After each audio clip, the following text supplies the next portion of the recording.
Hey everyone, and welcome back to Brian's Horror Corner, or welcome if you're new to my channel. Either way, make sure you hit that subscribe button if you haven't already. It would really help me out. It'll help you out because you'll have access to some great horror content. So, with that being said, today we're going to take a look at a very interesting slasher movie, mostly a slasher movie. I'll kind of get into it, but that movie is from my Severin DVD collection. And that movie is the slasher from 1981, Bloody Birthday. Actually, this is a cheat. It's not really a Severin release. This is a makeshift. It's actually VCI Entertainment with that shitty artwork there on the disc. I actually made this off online. I printed out the artwork. So the cover for it online. So yeah, this is a makeshift DVD, but it still got the job done. I still watched this VCI release. However, another surprise, this arrived in the mail today. My Arrow edition, Bloody Birthday. So yeah, I'm excited about that. And you could say, well, this artwork's not as cool as this artwork with the birthday cake and the fingers as candles, which I absolutely love, including one that's been severed off here and is shorter. Well, there's no problem there because this is reversible artwork. This is reversible artwork. So yeah, it's kind of the best of both worlds. Plus, this is the newest edition, this Arrow edition of the movie here. A lot of special features. So I'm excited to check this out the next time that I'm in the mood for Bloody Birthday. So just wanted to show that. But this is the one that I watched, my makeshift one, which I'll probably donate or sell or something. Because I'm somebody, I don't need multiple copies of the same movie. Even though I know there's some editions that are different, that are better, worse, whatever. But that's just not me. I like having either the best edition or one edition of each horror movie. Plus, I don't have enough room to have multiple. So, with that being said, let's talk about Bloody Birthday from 1981. Get my notes here. So, Bloody Birthday is a 1981 American slasher film directed by Ed Hunt, produced by Gerald T. Olson. Its plot follows a group of 3 children born on the same day during a solar eclipse who began committing murders on their 10th birthdays. Despite mixed reaction, it has since accrued a cult following, this movie. So yeah, the movie opens on June 9th, 1970 at a hospital in Southern California. 3 women give birth at the same time during a solar eclipse. 2 boys and a girl are born, Curtis Taylor, Debbie Brody, and Stephen Seton. 10 years later, on June 1st, 1980, Annie Smith and Duke Benson, a young couple, are murdered in a cemetery by unseen assailants.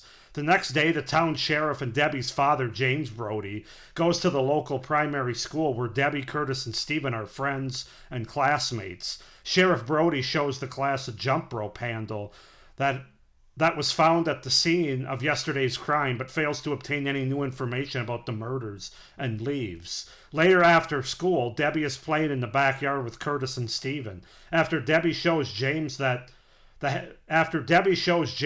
handle of her jump rope is missing, she gets Stephen to beat him to death with a baseball bat, and the children frame the death as an accidental fall. Debbie notices that their classmate Timmy Russell has witnessed the murder. After Sheriff Brody's funeral, Curtis and Steve lure Timmy to a junkyard and lock him inside an old refrigerator.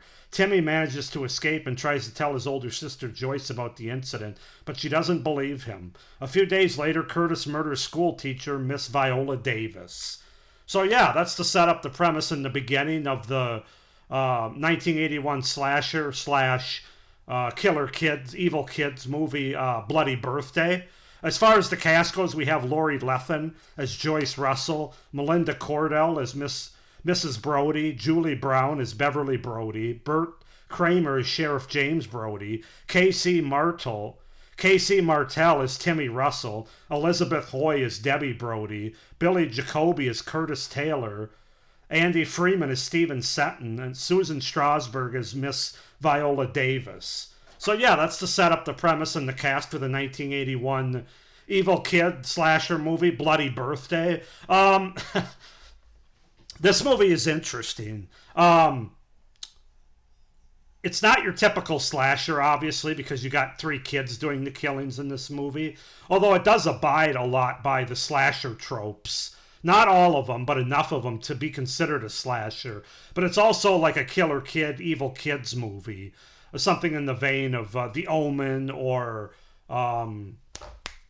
what's Village of the Damned. Why can't I think of the other one? Oh, Bad Seed. That's what I was trying to think of. But with an 80s slasher twist on it. That's really the best way to describe this movie. It shouldn't work as well as it does, but I think because of the time that it was made, the schlockiness of it, the creepiness of it, with these kids actually giving good performances to make you believe that they really are these characters and they're not just hamming it up for the cameras. A lot of things work in this movie. So let's just go ahead and get into it, starting with what I like about Bloody Birthday from 1981. And again, I have to start with the performances by the young killer kid specifically. It was actually quite effective. It's mostly two of the three. I would say the girl, Elizabeth Hoy, who plays Debbie, and Billy Jacoby, who plays Curtis Taylor, the dark-haired boy with the glasses. Those are really the two that do the damage for the most part in this movie. The other kid, Steven Setton, played by Andy Freeman, he's just kind of there, and I think there's a reason for that. I think when he is on film, he does ham it up a little bit more than the other two do. Like the other two, Elizabeth Hoy and Billy Jacoby, they're really portraying these characters very well, and that's not something you often see from children actors. I don't know exactly how old they were for real. Probably somewhere between 10 and 12, I'm guessing, when this movie was made. But definitely kids, and those two specifically do a really good job to basically make this movie work more than it would if you had three Steven Settons in this movie. It would be more of a comedy, but because of the sinister and believable performances by Elizabeth Hoy and Billy Jacoby, they were really convincing here, and that makes the movie work better. The whole premise with these kids all being born at the same time during a solar eclipse that blocks out Saturn, I think it is. Therefore, they're missing empathy. They're missing the difference between right and wrong, and that's why they're able to kill people so easily. That's just so classic 80s, so cheesy.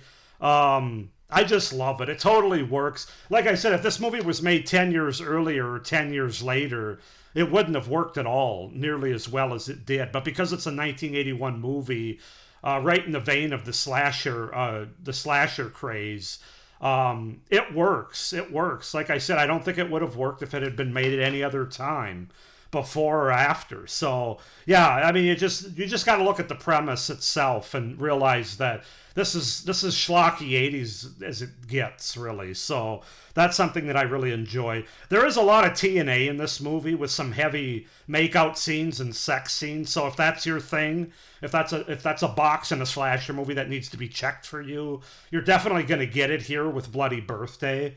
The movie has great atmosphere throughout. You kind of have a combination of 70s exploitation along with the cheesy 80s killer kid slasher, along with a solid score and a short and efficient runtime. The movie runs about 85 minutes, so it's just shy of that hour, and it's just shy of 90 minutes. That hour and a half that you don't really want any slasher movie to be more than. It kind of finds the sweet spot in all those areas, so that the atmosphere, I find, is really good in this movie. And then I also have to mention, I thought there was good chemistry with our two sort of good characters, or whatever you want to say, the brother and sister of Joyce Russell and Timmy Russell. Joyce played by Lori Lethan, and Timmy played by Casey Martell. I thought they had real chemistry there, real brother and sister chemistry, and you definitely could root for them. They were likable characters, especially since nobody else believed them. It was like them against the world as far as this town goes, against these three evil kids, and they're the only ones that are really witnessing or seeing a lot of what's going on here. And therefore, you immediately sort of you kind of grab onto them as likable characters that you want to see get you want to see him be okay and stuff. So that really worked well for the movie as well. A couple other notes I have to mention about the three killer kids. They're not really pros or cons, but I find it interesting that I've already mentioned that Steven's the blonde-haired kid who's got the butch cut, or the what do you call those haircuts that were prevalent back in the 80s? The bowl cut. He doesn't really do much. The one kill he has is with a baseball bat you don't even really see, where he's beating Debbie's dad, the sheriff. That happens early in the movie. After that, he's just kind of there. But Billy Jacoby, who plays Curtis, the kid with the glasses, he's like the most deranged and does the most killings out of all of them. But I actually think Debbie's the one that steals the show, played by Elizabeth Hoy, because she's just as evil and sinister, and she kills her own sister with the arrow through the eye, which is probably my favorite kill in the movie. Certainly one of them. But she's also the one that's always looking out for herself. Like when things aren't going the group's way, she's the first to sell the other two under the bus, if you will. She's the first two to basically throw her hands up and say, they're going to blame me, and I'm innocent. I didn't do anything wrong. And that really plays right to the very end of the movie. So I have to say, of the three killer kids, I think Elizabeth Hoy as Debbie's the one that really stands out the most and stole the show. But definitely Curtis, who's played by Billy Jacoby's the one that does the most damage. That, he does all the kills with the gun. He's the one that doesn't. I don't know. He's the brute. He's the brute and the muscle of the group, and Debbie is the brains, as well as being a sinister killer kid. So I just kind of wanted to point that out. Getting into my cons for the movie, a lot of the kills are done with a handgun that Curtis gets his hands on, and that's really not my favorite thing, especially if we're going to consider this a slasher movie. I just don't feel like guns and slasher movies, especially from the 80s, really go together all that well. That was also one of my least favorite things about the newest Scream movie, Scream 6, which I genuinely liked. But Ghostface uses a gun at some point in the movie, and I didn't really care for that. And I don't really like it in this movie. It just kind of feels like a cop-out, especially for a slasher movie. There are other kills in the movie that are a little bit more original, like they strangle somebody. I already mentioned that they use a baseball bat to kill Debbie's father by bludgeoning him to death with the baseball bat. You got the arrow through the eye. I wish they would have done more with the arrows, actually. And you also see a scene of some shears being sharpened in a garage, which I wish they would have done more with that. Or a school. Was it a school or a garage? I don't remember. But yeah, I wish they would have done more stuff with the kills like that than just having a handgun. That just doesn't work for an 80s slasher for me. One of the three evil kids, and I've already hinted at this, Steven doesn't really do much compared to the other two, and I think it's because the kid that acts isn't as good as the other two. He does ham it up a bit more, so I think the director and the producers just said, well, he'll just be the third kid kind of in the background. We'll let the other two do all the important stuff, but he's just kind of a wasted character. They really could have just had it be two evil kids, but that doesn't sound as good as three kids being born at the same time during a solar eclipse, so...